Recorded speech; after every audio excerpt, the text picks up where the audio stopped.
السلام عليكم ورحمة الله تعالى وبركاته. أعزائي التلاميذ، اليوم غادي نخدمو في التمرين 9 ديال لي probabilités, l'exercice 9 et l'exercice 10. Donc je corrige avec vous l'exercice 9 et l'exercice 10. Je l'ai l'énoncé pour l'exercice 9.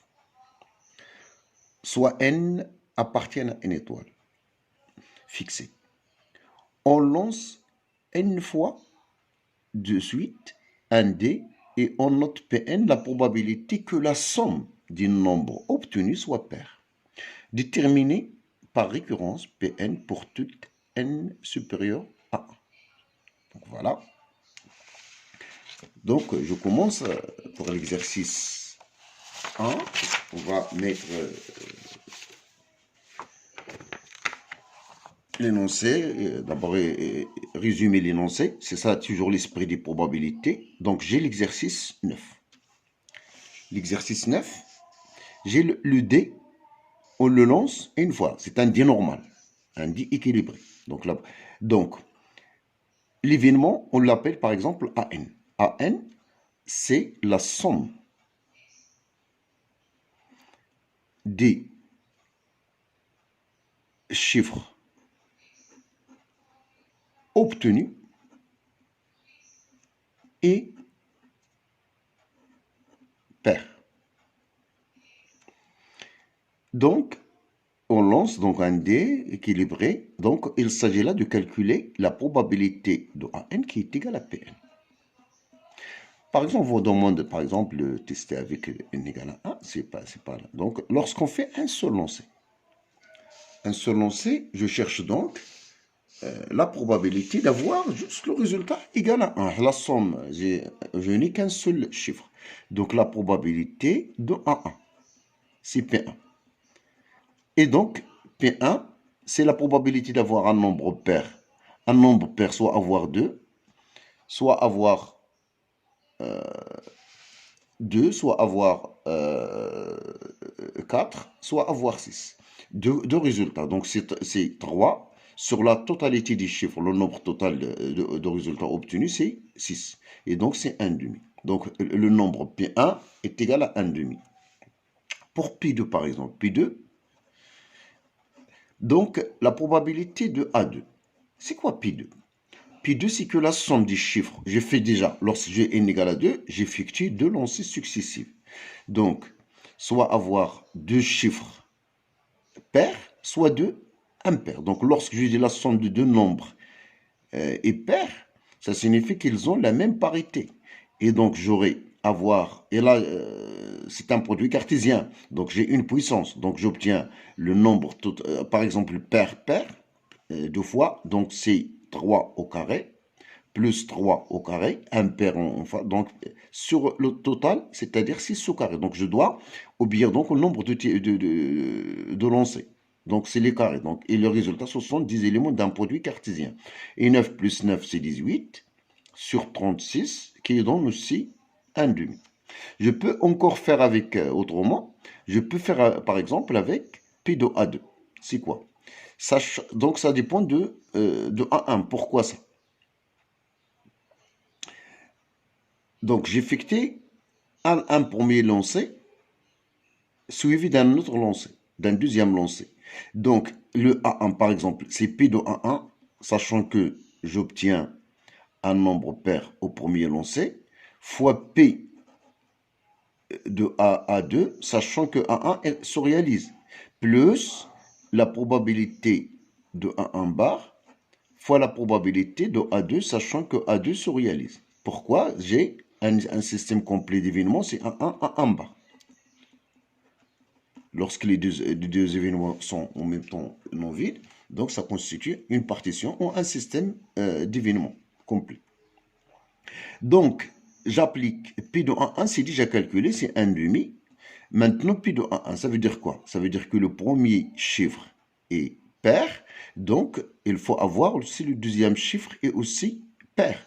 Par la probabilité, le nombre de cas possibles, c'est 3 sur 6.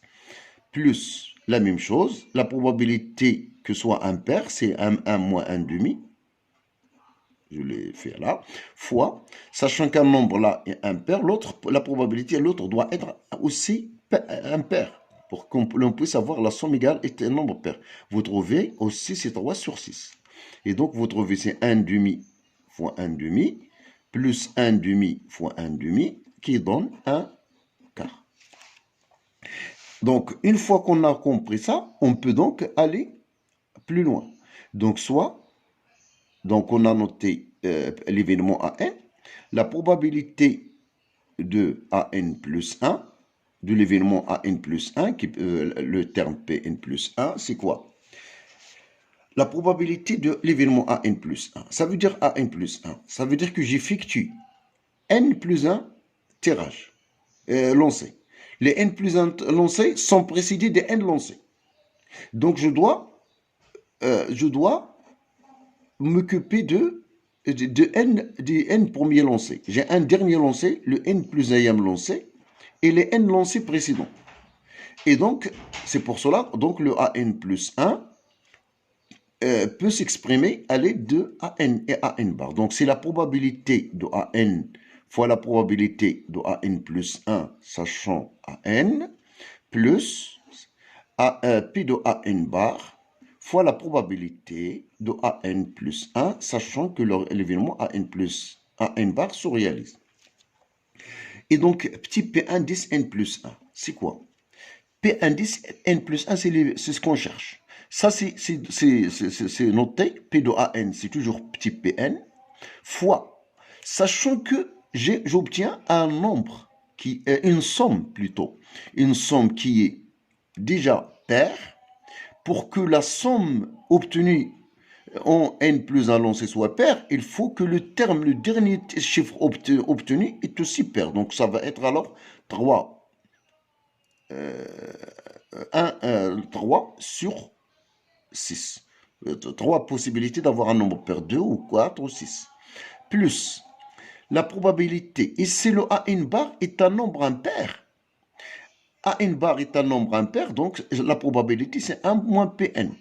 P de AN bar, donc j'ai un nombre impair. Pour que j'obtienne la somme aussi paire, je dois avoir le dernier terme obtenu doit être aussi impair pour que la somme nous donne un nombre qui est pair. Donc j'ai déjà une somme à l'ordre, au rang n et impair. Je dois ajouter un nombre impair pour avoir le résultat pair. Et donc voilà, donc j'obtiens alors une relation de récurrence qui est facile à retenir. Donc j'ai alors Pn. Bon, 1 moins 1 demi, donc c'est 1 demi Pn, plus 3 demi, plus 3, plutôt, je m'excuse. Donc c'est 1 demi, moins 1 demi, 1 demi Pn, plus 1 demi,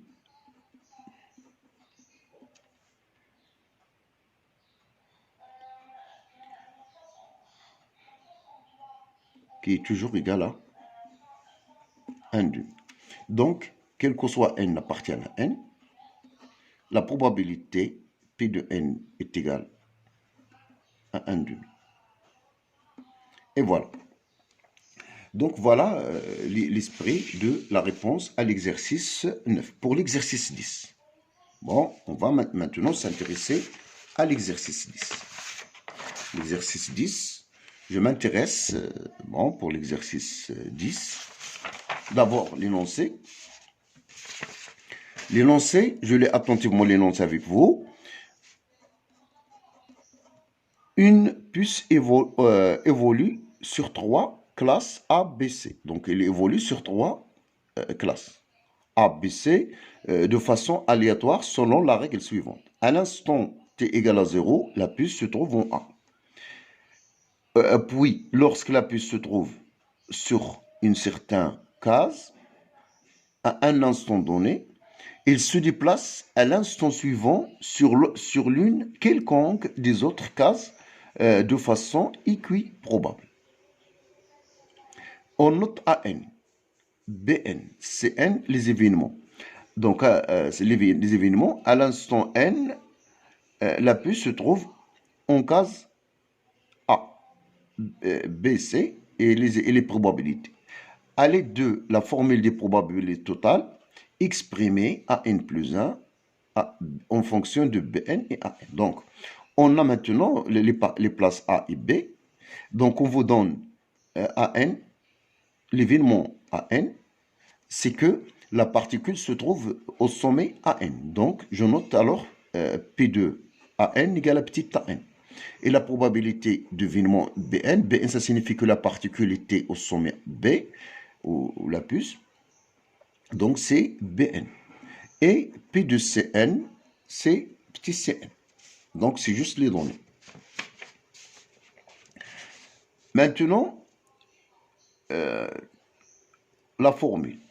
Donc, en général, la puce, il se déplace toujours, il est toujours en déplacement à l'un des sommets. Ça veut dire que AN, BN, CN, ces trois événements constituent toujours tout le temps, constituent un système complet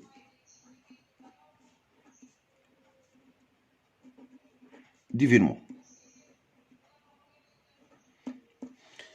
Donc, il recouvre tous les cas possibles.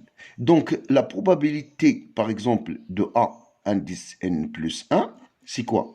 C'est la probabilité. Donc, ça dépend de ce que se passe avant. C'est la probabilité de AN, sachant fois P de AN plus 1, sachant AN, plus la probabilité de BN, fois la probabilité de AN plus 1, sachant BN, plus la probabilité de Cn fois la probabilité de AN plus 1, sachant Cn. Voici mes probabilités. Donc, je retrouve les calculs. Donc, c'est A indice n plus 1 égale. Maintenant, pi de AN, c'est petit AN. Sachant que la puce se trouve en A, qu'il est la probabilité qu'il en reste. Donc là, je relis les calculs. Donc on va dans là, la puce se trouve sur la case A, à l'instant 0, donc c'est A0. La puce se trouve à la case A. Puis, lorsque la puce se trouve sur une certaine case, à un instant donné, il se déplace à l'instant. Il se déplace à l'instant suivant sur l'une quelconque des autres cases de façon équiprobable. Donc là, équiprobable, ça veut dire alors qu'on aura, mais faites attention, il se déplace à l'autre. Donc ça, s'il est sur cette, il ne reste pas dans cette position. Donc fois 0, plus la probabilité là c'est Bn, fois, là c'est 1 demi, plus l'autre probabilité c'est aussi 1 demi, la probabilité de Cn, Cn fois 1 demi. Donc lorsqu'il se trouve sur une certaine case, à l'instant donné, il se déplace à l'instant suivant sur l'une quelconque des autres. Donc il va se déplacer. On note AN et B et les événements à l'instant donné 4T. Donc voilà. Donc on a trouvé alors la formule que nous donne, c'est BAN plus 1, c'est 1 demi BN plus 1 demi CN. Donc voici la formule demandée. Donc on a exprimé maintenant BN plus 1 en fonction de BN et CN. La question suivante, on doit justifier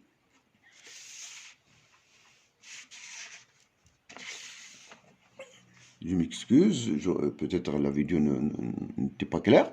Donc, P, je dis AN, BN, CN et constitue un système d'événements complet. P de AN plus 1, donc ça dépend, est-ce que la particule était en position A, ou en position B, en position C.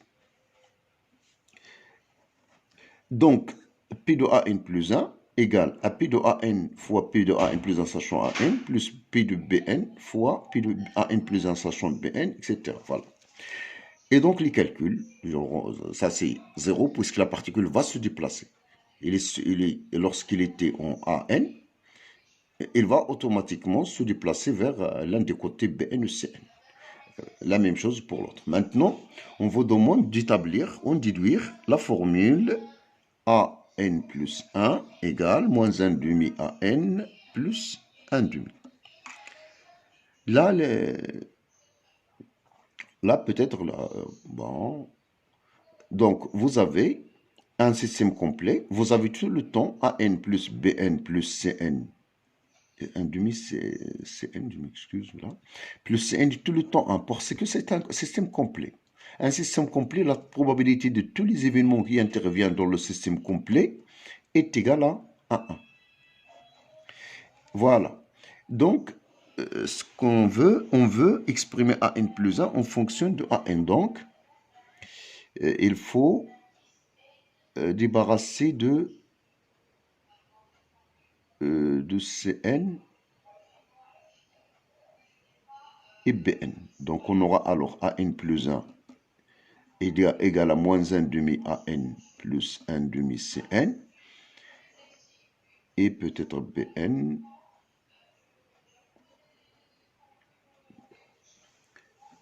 Et voilà.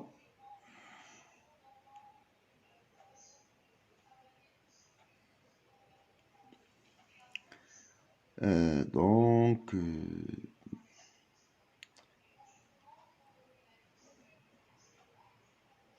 en même temps, AN est égal à BN, 1 moins BN moins CN. Donc, on fait le 1 demi. Donc, on a deux choses il faut éliminer le CN et le B. Ah voilà, on a BN plus 1 demi. Oh là là.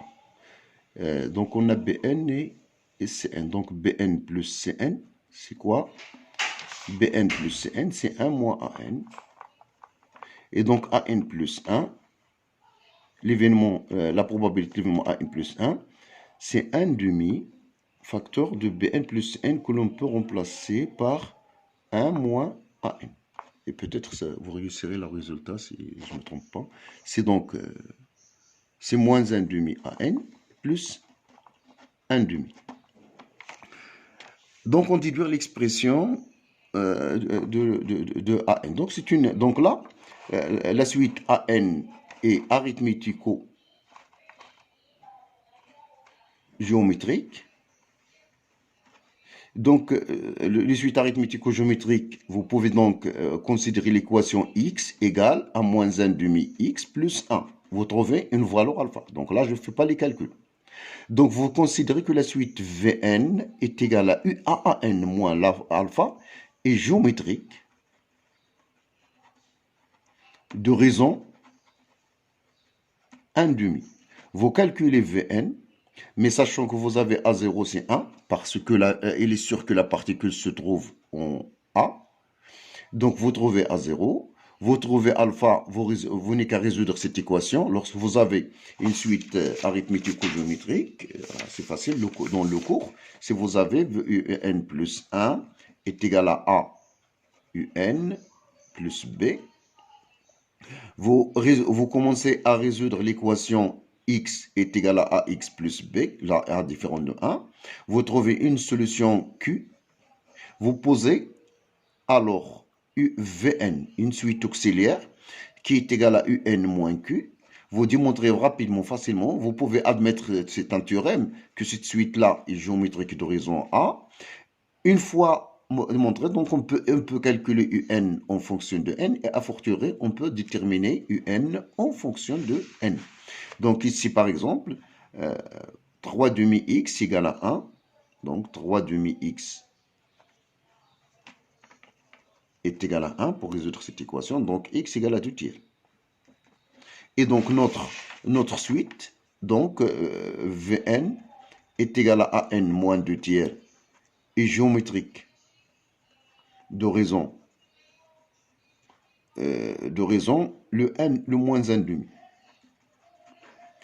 Donc, voilà, je vous laisse là pour faire les calculs. Et donc, faites les calculs. Là, je pose des idées. Ma méthode, c'est de poser des idées. Et donc, je vous remercie. À la prochaine vidéo, Inch'Allah. Et donc, à bientôt.